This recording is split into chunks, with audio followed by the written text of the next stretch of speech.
Hi, welcome to week 2 in our series on how to have conversations about the faith line as a family. My name's Savannah. I'm the family pastor at the Cedar Falls campus. Who are you? My name's John, and I'm the middle school pastor at our Cedar Falls campus. Awesome. So, middle schoolers, how bad do they smell? Most days, not great. Anyways, on to more important things. In this series, we are asking a question each week to discover a new layer of how do we have this conversation about how to cross the faith line as a family with your kids. As we discussed last week, depending on what phase your kids are in, you might have to nuance some of these conversations. You should nuance some of these conversations for where they're at developmentally. Last week, Justin, he talked about why is there a faith line? He answered that question pretty well, and the answer is sin separates us from Jesus or from God. Today, John is going to answer the question for us, what is the faith line?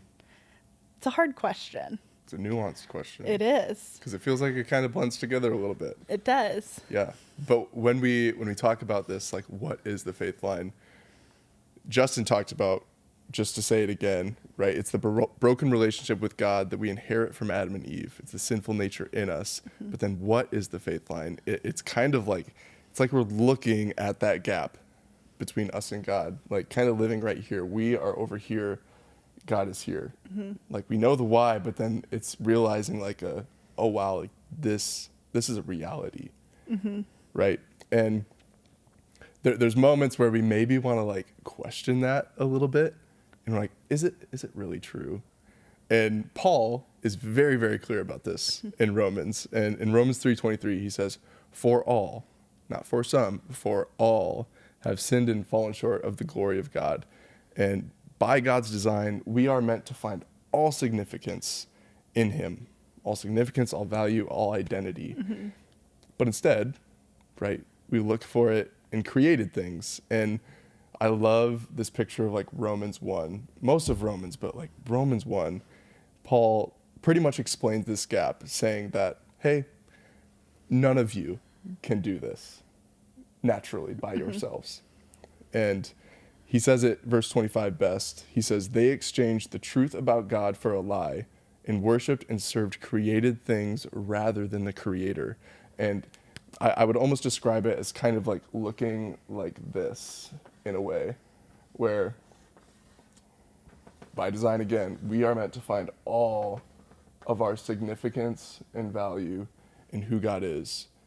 And we're given that option, but instead, we kind of want to go our own way. And so it might look like, man, we find all of our importance in God, but instead, maybe we just might start filling up our schedules because we want to feel important in our own way rather than in God. Or we find all of our love and all of our intimacy in God, but instead, we kind of get in relationship after relationship after relationship looking for that significance and that love. Or maybe if you have students and kids, right? Have you ever noticed that maybe sometimes they get overly mad, overly rageful when they don't achieve, when they don't perform in a sport? Maybe it's them trying to find that importance, that value in their performance rather than in who God is and who he says they are. And so it's realizing that like all of these things leave us feeling empty. And then after coming to that realization, realizing like, wow, all of us really have fallen so short of who God is. And like, we need to be honest about that. That is so uncomfortable. So uncomfortable. And as good old Iowans who maybe don't like hard feelings, we tell each other every day, like, oh, how are you doing? Great. How about you? Great. This is really hard. And I mean, we joke about good old Iowans, but the reality is that most people in this world, we don't like to be uncomfortable. Yeah. We do anything we can to avoid being uncomfortable. And when we are caring for children who we love and we want to be happy and we don't want them to feel pain, the idea of allowing them to sit in this uncomfortable place, that's really hard to do when you love a small person and you just want them to feel good and to feel happy. So that's a big deal. Yeah. And it's a big deal because if we're not careful, we can kind of slowly build this like, if you're just a good person, I think that'll be enough. And then we pass that down. We pass that down to our kids. And I don't want my son to believe that about who Jesus is or about the reality of sin in his life. Like, I want him to feel the weight of that. Yeah. So that, again, we're not talking about it this week, so that he could really rely on who Jesus is. Yes. And I had a professor in Bible college, and anytime we read a verse that had the word all in it, he would make us stop and say, all means all, because he wanted to just reinforce this idea that, like, nobody escapes from this word all. Yeah. You are in this category. I'm in this category. My parents, my nieces and nephews, everybody, we all fall in this category. Yeah.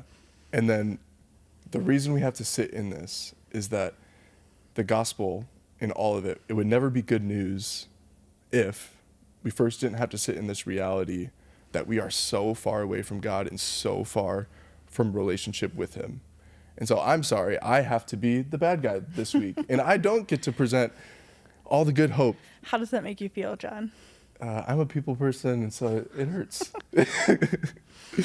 But next week we get to have this conversation. But this week, we're here. So let's go back and let's kind of look at these, because we kind of talked through them, right? But we have to look at this reality that all of these are attempts to find significance in God. And you have kids who are potentially trying to find significance in your approval, in school, in their friendships, in all of it. But we see that none of these reach this side. We see that the gap still lives there, and that we have to face that. And ultimately we realize and we know that Jesus is the one that bridges that gap, but we have to see that all of these attempts, they're not going to work. They just don't work. Yeah. Nothing we do or try will ever build the bridge to significance in God outside of Jesus. Yeah. Right? So then how do we bring this conversation home? Yeah.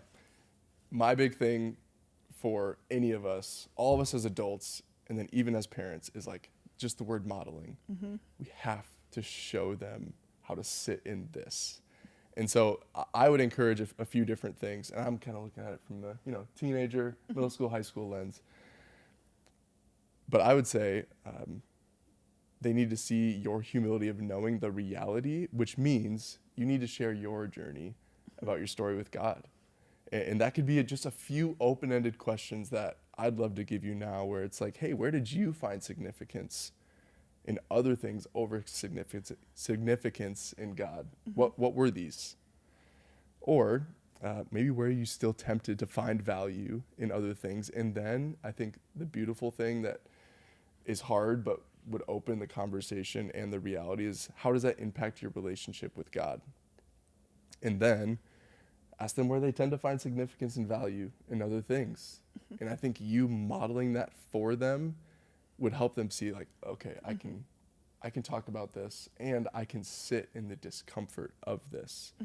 Because if we lead that with that heart of humility, exploration, and conversation, you're going to be really surprised to see what your student or your child might share and how they might really feel that deeply felt need for a savior. So it's a lot. It's hard. It's hard to sit in this space. It's hard to be vulnerable with your kids. It's hard to be vulnerable with yourself even. And I think you give some good examples of like ways to have that conversation with your kids as they get older. Some things to try earlier on is even just like acknowledging when you mess up with your kids, right? Yeah. I think I was with my nephews a few months ago and I was just like in an unnecessary rush. I was pushing and pushing and they weren't getting in the car and they weren't buckling their seatbelts and I was just like, what is going on? We gotta hurry. And then all of a sudden out of nowhere, I just knew, no, we don't. we don't have to hurry. And I apologized. And I was like, I'm so sorry that I'm rushing us. Like, we don't have anything that we have to do in a certain time. Like, we're okay. We can take a breath and take our time. It's okay. Yeah. And later that night, I was talking to my sister-in-law, and she's like, Liam mentioned that you shared that with him. And I just thank you for acknowledging that you were being too much and apologizing to him, because it meant a lot to him. Yeah. And so even just those small examples of like, I don't get it right every time, and I'm going to apologize when I need to, and we're going to move on together, is a good way of helping them to see that I started here too. Yeah. I found my significance in God through Jesus, but I started here too. Yeah. Right? Yeah. That's really good. Yeah. It's a big conversation. It's a hard conversation to have, Yeah. right?